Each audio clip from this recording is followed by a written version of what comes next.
ನಮಸ್ಕಾರ. First tube ನ ಮತ್ತೊಂದು ವಿಡಿಯೋಗೆ ಸ್ವಾಗತ.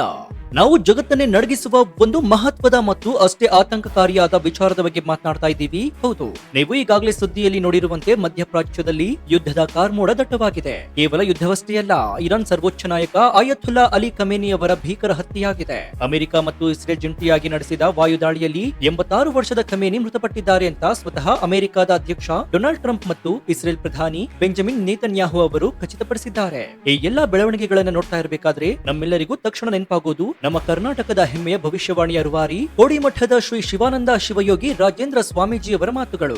ಅವರ ಭವಿಷ್ಯವಾಣಿಗಳು ಒಂದೊಂದಾಗಿಯೇ ಹೇಗೆ ಕಣ್ಣೆದುರೇ ನಿಜವಾಗ್ತಾ ಇದೆ ಎಂಬುದನ್ನು ನೋಡ್ತಾ ಇದ್ರೆ ನಿಜಕ್ಕೂ ಮೈ ಜುಮ್ ಅನ್ಸುತ್ತೆ.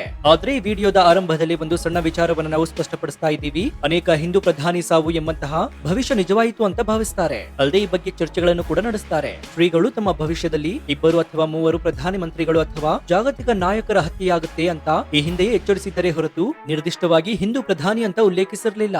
ಈಗ ಹತ್ಯೆಯಾಗಿರುವ ಖಮೇನಿ ಇಸ್ಲಾಮಿಕ್ ರಾಷ್ಟ್ರದ ಸರ್ವೋಚ್ಚ ನಾಯಕರಾಗಿದ್ದಾರೆ. ಆದ್ರೂ ಜಾಗತಿಕ ಮಟ್ಟದಲ್ಲಿ ಮಹಾನ್ ನಾಯಕರೊಬ್ಬರ ಹತ್ಯೆಯಾಗುತ್ತೆ, ಪ್ರಮುಖರ ಅಪಮೃತ್ಯುವಾಗುತ್ತೆ ಅಂತ ಕೋಡಿಮಠದ ಶ್ರೀಗಳ ಮೂಲ ಭವಿಷ್ಯ ಮಾತ್ರ ಅಕ್ಷರಶಃ ಸತ್ಯವಾಗಿದೆ. ಹಾಗಾದ್ರೆ ಬನ್ನಿ, ಕೋಡಿ ಶ್ರೀಗಳ ಯಾವೆಲ್ಲ ಭವಿಷ್ಯಗಳು ನಿಜವಾಗಿವೆ, ಮುಂದೆ ಜಗತ್ತಿಗೆ ಎಂಥ ಗಂಡಾಂತರ ಕಾದಿದೆ ಮತ್ತು ಈ ಭೀಕರ ಪರಿಸ್ಥಿತಿಯಲ್ಲಿ ನಮ್ಮ ಭಾರತದ ಕತೆ ಏನು ಎಂಬುದನ್ನ ಈ ವಿಡಿಯೋದಲ್ಲಿ ನೋಡೋಣ. ಆದ್ರೆ ಅದಕ್ಕೂ ಮುನ್ನ ಕೋಡಿಮಠದ ಶ್ರೀಗಳ ಭವಿಷ್ಯ ನಿಜವಾಗುತ್ತೆ ಅಂತ ನಿಮ್ಗನ್ಸಿದ್ರೆ ಎಸ್ ಅಂತ ಕಮೆಂಟ್ ಮಾಡಿ ಹಾಗೂ ವಿಡಿಯೋಗೆ ಲೈಕ್ ಕೊಡಿ. ಜೊತೆಗೆ ನೀವು ಕೋಡಿಮಠದ ಶ್ರೀಗಳ ಭವಿಷ್ಯವನ್ನ ನಂಬ್ತೀರಾ ಅಥವಾ ಇಲ್ವಾ, ಹೌದು ಅಥವಾ ಇಲ್ಲ ಅಂತ ಕಮೆಂಟ್ ಮಾಡಿ. ಮಧ್ಯಪ್ರಾಚ್ಯದಲ್ಲಿ ಇವತ್ತು ನಡೀತಾ ಇರುವ ರಕ್ತಪಾತ ಮತ್ತು ಸಂಘರ್ಷ ಸಾಮಾನ್ಯದಲ್ಲ. ಫೆಬ್ರವರಿ 28, 2026ರಂದು ಇಸ್ರೇಲ್ ಮತ್ತು ಅಮೆರಿಕ ಪಡೆಗಳು ಇರಾನ್ ರಾಜಧಾನಿ ಟೆಹರಾನ್ ಮೇಲೆ ರಣಭೀಕರ ಕ್ಷಿಪಣಿ ದಾಳಿಯು ನಡೆಸಿದ್ದು ಇಡೀ ಜಗತ್ತಿನ ರಾಜಕೀಯ ಮತ್ತು ಭೌಗೋಳಿಕ ಸಮೀಕರಣವನ್ನೇ ಬುಡಮೇಲು ಮಾಡಿದೆ. ಈ ದಾಳಿಯಲ್ಲಿ ಇರಾನ್ನ ಪರಮೋಚ್ಚ ನಾಯಕ ಅಲಿ ಖಮೇನಿ, ಅವರ ಕುಟುಂಬಸ್ಥರು ಮತ್ತು ಹಲವು ಉನ್ನತ ಸೇನಾ ಅಧಿಕಾರಿಗಳು ಮೃತಪಟ್ಟಿದ್ದಾರೆ. ಇರಾನ್ ಸರ್ಕಾರವು 40 ದಿನಗಳ ಶೋಕಾಚರಣೆಯನ್ನ ಘೋಷಣೆ ಮಾಡಿದೆ.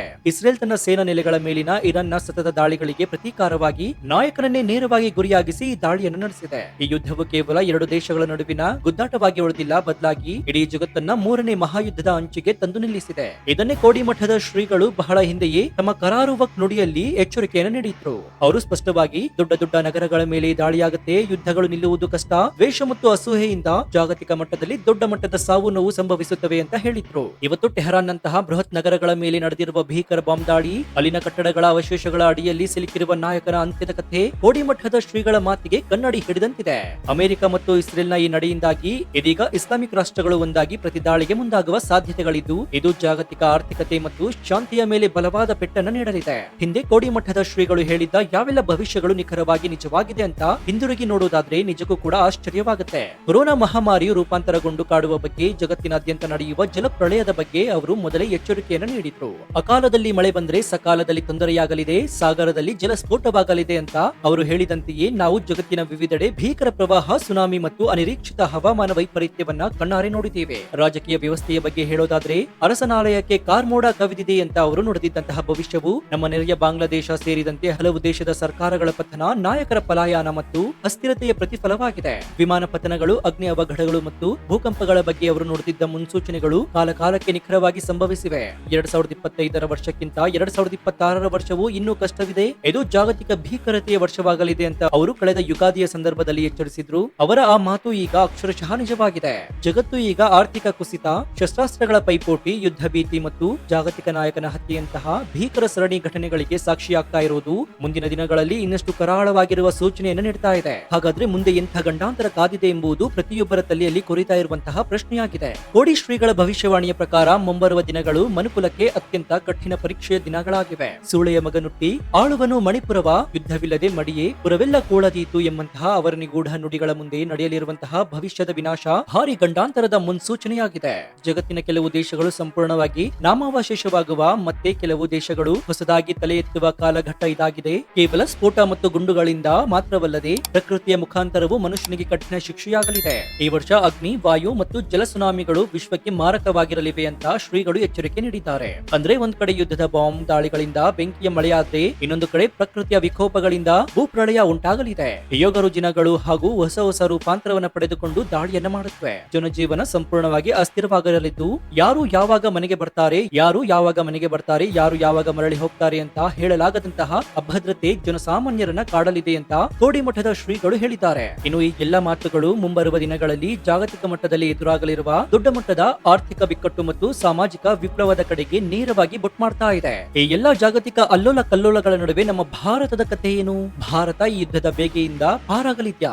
ಇದು ಪ್ರತಿಯೊಬ್ಬ ಭಾರತೀಯನನ್ನು ಕಾಡ್ತಾ ಇರುವ ಅತಿ ದೊಡ್ಡ ಪ್ರಶ್ನೆಯಾಗಿದೆ. ಕೋಡಿಮಠದ ಶ್ರೀಗಳು ಭಾರತದ ಬಗ್ಗೆಯೂ ಅತ್ಯಂತ ಸ್ಪಷ್ಟವಾದ ಮತ್ತು ಗಂಭೀರವಾದ ಭವಿಷ್ಯವನ್ನು ನುಡಿದಿದ್ದಾರೆ. ನಿರೀಕ್ಷೆಗೂ ಮೀರಿದ ದುಃಖ ಈ ಭಾರತಕ್ಕೆ ಬರಲಿದೆ ಎಂಬುದು ಅವರ ಎಚ್ಚರಿಕೆಯ ಮಾತಾಗಿದೆ. ಅಂದ್ರೆ ಜಾಗತಿಕ ಯುದ್ಧದ ಪರಿಣಾಮಗಳು ಭಾರತದ ಆರ್ಥಿಕತೆ, ಭದ್ರತೆ ಮತ್ತು ಸಾಮಾಜಿಕ ವ್ಯವಸ್ಥೆಯ ಮೇಲೂ ಕೂಡ ನೇರವಾದ ಹೊಡೆತವನ್ನ ಕೊಡಲಿದೆ. ಮಧ್ಯಪ್ರಾಚ್ಯದಲ್ಲಿ ತೈಲ ಪೂರೈಕೆ ಸ್ಥಗಿತಗೊಂಡರೆ ಭಾರತದಲ್ಲಿ ತೈಲ ಬೆಲೆ ಗಗನಕ್ಕೇರಲಿದೆ, ಹಣದುಬ್ಬರ ಮಿತಿ ಮೀರಲಿದೆ ಮತ್ತು ಗಡಿ ಸಮಸ್ಯೆಗಳು ಉಲ್ಬಣಗೊಳಿಸುವ ಸಾಧ್ಯತೆ ಇದೆ. ರಾಷ್ಟ್ರೀಯ ರಾಜಕಾರಣದ ಬಗ್ಗೆ ನೋಡುವುದಾದರೆ ಸಂಕ್ರಾಂತಿಯ ನಂತರ ರಾಜಕೀಯ ವಿಪ್ಲವದ ಸೂಚನೆಗಳಿವೆ. ರಾಷ್ಟ್ರ ರಾಜಕಾರಣದಲ್ಲಿ ದೊಡ್ಡ ಬದಲಾವಣೆಗಳಾಗಲಿವೆ ಅಂತ ಕೋಡಿಮಠದ ಶ್ರೀಗಳು ಹೇಳಿದ್ದಾರೆ. ಇದರರ್ಥ ಕೇಂದ್ರ ಅಥವಾ ರಾಜ್ಯ ಮಟ್ಟದಲ್ಲಿ ಅನಿರೀಕ್ಷಿತ ರಾಜಕೀಯ ಪಲ್ಲಟಗಳು, ನಾಯಕರ ಬದಲಾವಣೆಗಳು ಅಥವಾ ಹೊಸ ರಾಜಕೀಯ ಸಮೀಕರಣಗಳು ಸೃಷ್ಟಿಯಾಗಬಹುದು. ಆದರೆ ಇಷ್ಟೆಲ್ಲ ಆತಂಕದ ನಡುವೆಯೂ ಕೂಡ ಭಾರತವು ತನ್ನ ಪ್ರಾಚೀನ ಆಧ್ಯಾತ್ಮಿಕ ಶಕ್ತಿ, ನಾಯಕರ ದೃಢ ನಿರ್ಧಾರಗಳು ಮತ್ತು ಜನರ ತಾಳ್ಮೆಯಿಂದ ಈ ಗಂಡಾಂತರವನ್ನ ಮೆಟ್ಟಿ ನಿಲ್ಲುವ ಶಕ್ತಿಯನ್ನು ಹೊಂದಿದೆ ಎಂಬುದು ಪರೋಕ್ಷವಾಗಿ ವೇದ್ಯವಾಗುತ್ತೆ. ಜಗತ್ತಿನ ಇತರ ಬಲಿಷ್ಠ ರಾಷ್ಟ್ರಗಳು ಯುದ್ಧದಲ್ಲಿ ನಾಶವಾದಾಗ ಭಾರತವು ತನ್ನ ತಟಸ್ಥ ಮತ್ತು ಶಾಂತಿಪ್ರಿಯ ನಿಲುವಿನಿಂದಾಗಿ ವಿಶ್ವಗುರುವಾಗಿ ಹೊರಹೊಮ್ಮುವ ಅವಕಾಶವೂ ಕೂಡ ಇದೆ.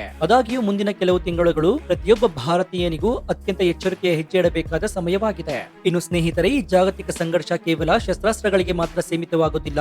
ಇದು ನೇರವಾಗಿ ಪ್ರತಿಯೊಬ್ಬ ಸಾಮಾನ್ಯ ಭಾರತೀಯನ ಜೇಬಿಗೂ ಕತ್ತರಿ ಹಾಕುವಂತಹ ಆರ್ಥಿಕ ಯುದ್ಧವಾಗಿ ಬದಲಾಗುತ್ತೆ. ಈಗಾಗಲೇ ಮೊದಲೇ ಹೇಳಿದಂತೆ ಮಧ್ಯಪ್ರಾಚ್ಯವು ಜಗತ್ತಿನ ತೈಲ ಭಂಡಾರವಾಗಿದೆ. ಇರಾನ್, ಇಸ್ರೇಲ್ ಮತ್ತು ಅಮೆರಿಕದ ನಡುವಿನ ಈ ನೇರ ಹಣಾಹಣಿಯಿಂದಾಗಿ ಕಚ್ಚಾ ತೈಲದ ಸರಬರಾಜು ಸಂಪೂರ್ಣವಾಗಿ ಅಸ್ತವ್ಯಸ್ತಗೊಳ್ಳುವ ಭೀತಿ ಎದುರಾಗಿದೆ. ತೈಲ ಬೆಲೆಗಳು ಗಗನಕ್ಕೇರಿದ್ರೆ ನಮ್ಮಲ್ಲಿ ಪೆಟ್ರೋಲ್, ಡೀಸೆಲ್ ದರಗಳು ಏರಿಕೆಯಾಗುತ್ತವೆ. ಇದರ ಬೆನ್ನಲ್ಲೇ ದಿನಸಿ ವಸ್ತುಗಳು, ತರಕಾರಿ, ಸಾರಿಗೆ ವೆಚ್ಚ ಎಲ್ಲವೂ ಕೂಡ ದುಬಾರಿಯಾಗುತ್ತೆ. ಇನ್ನು ಕೋಡಿಮಠದ ಶ್ರೀಗಳು ಹಣವಿದ್ದರೂ ಅನ್ನ ಸಿಗದ ಕಾಲ ಬರುತ್ತೆ ಅಂತ ಹೇಳಿದರ ಹಿಂದಿನ ಮರ್ಮವು ಇದೇ ಆಗಿರಬಹುದು. ಜಾಗತಿಕ ಮಾರುಕಟ್ಟೆಗಳು ಕುಸಿತಾ ಇವೆ, ಬಲಿಷ್ಠ ಎನಿಸಿಕೊಂಡ ರಾಷ್ಟ್ರಗಳ ಆರ್ಥಿಕತೆ ನಡುತ್ತಾ ಇದೆ. ಆದರೆ ಈ ಬಿಕ್ಕಟ್ಟಿನ ಸಮಯದಲ್ಲೂ ಭಾರತವು ಜಗತ್ತಿಗೆ ಆಶಾಕಿರಣವಾಗಿ ಕಾಣ್ತಾ ಇದೆ. ನಮ್ಮ ಪ್ರಸ್ತುತ ಬಲಿಷ್ಠ ನಾಯಕತ್ವ, ಸದೃಢವಾದ ಆರ್ಥಿಕ ಬುನಾದಿ ಮತ್ತು ಸ್ವಾವಲಂಬನೆಯತ್ತ ಇಡ್ತಾ ಇರುವಂತಹ ದಿಟ್ಟ ಹೆಜ್ಜೆಗಳು ಈ ಭೀಕರ ಆರ್ಥಿಕ ಸುನಾಮಿಯಿಂದ ನಮ್ಮನ್ನು ರಕ್ಷಿಸುವ ಗುರಾಣಿಗಳಾಗಿವೆ. ಕಠಿಣ ನಿರ್ಧಾರಗಳನ್ನ ತೆಗೆದುಕೊಳ್ಳಬಲ್ಲಂತಹ ಕೇಂದ್ರದ ನಾಯಕತ್ವವು ಜಾಗತಿಕ ಮಟ್ಟದಲ್ಲಿ ಭಾರತದ ಹಿತಾಸಕ್ತಿಯನ್ನ ಕಾಪಾಡಲು ಹಗಲಿರುಳು ಶ್ರಮಿಸ್ತಾ ಇರುವುದು ನಮ್ಮೆಲ್ಲರಿಗೂ ಒಂದು ದೊಡ್ಡ ಭರವಸೆಯಾಗಿದೆ. ಇನ್ನು ಮತ್ತೊಂದು ಕಡೆ ಯುದ್ಧ ಕಾರ್ಮೋಡಗಳ ನಡುವೆ ನಾವು ನಮ್ಮ ಗಡಿ ಭದ್ರತೆಯ ಬಗ್ಗೆಯೂ ಕೂಡ ಅತ್ಯಂತ ಎಚ್ಚರಿಕೆಯನ್ನು ವಹಿಸಬೇಕಾದ ಅನಿವಾರ್ಯ ಕೂಡ ಇದೆ.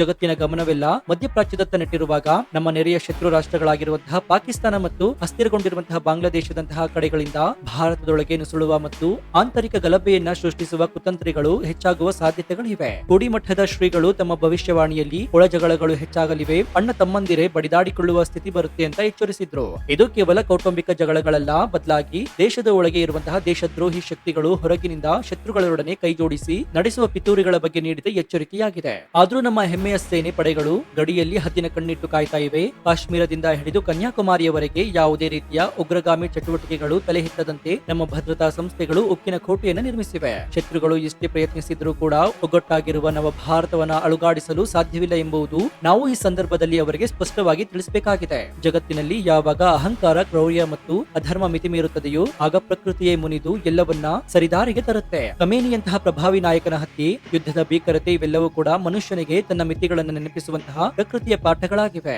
ಶ್ರೀಗಳು ಸದಾ ಹೇಳುವಂತೆ ದೈವಶಕ್ತಿ, ಗುರು ಹಿರಿಯರಲ್ಲಿ ಗೌರವ ಮತ್ತು ಸತ್ಯದ ಮಾರ್ಗ ಒಂದೇ ನಮ್ಮನ್ನ ರಕ್ಷಿಸಬಲ್ಲದು. ಭಾರತವು ಯುಗ ಯುಗಗಳಿಂದಲೂ ಕೂಡ ಸನಾತನ ಧರ್ಮದ ತವರೂರಾಗಿದೆ. ಇಲ್ಲಿನ ಯೋಗ, ಧ್ಯಾನ ಮತ್ತು ಆಧ್ಯಾತ್ಮಿಕ ಶಕ್ತಿಯೇ ಇಡೀ ಜಗತ್ತಿಗೆ ಶಾಂತಿಯ ಮಾರ್ಗವನ್ನ ತೋರಬಲ್ಲದು. ವಿಶ್ವದಾದ್ಯಂತ ನಡೀತಾ ಇರುವಂತಹ ಈ ಮಾರಣ ಹೋಮದ ನಡುವೆ ಜಗತ್ತು ಮತ್ತೆ ಭಾರತದತ್ತ, ನಮ್ಮ ಮೌಲ್ಯದತ್ತ ಮುಖ ಮಾಡುವುದು ನಿಶ್ಚಿತ.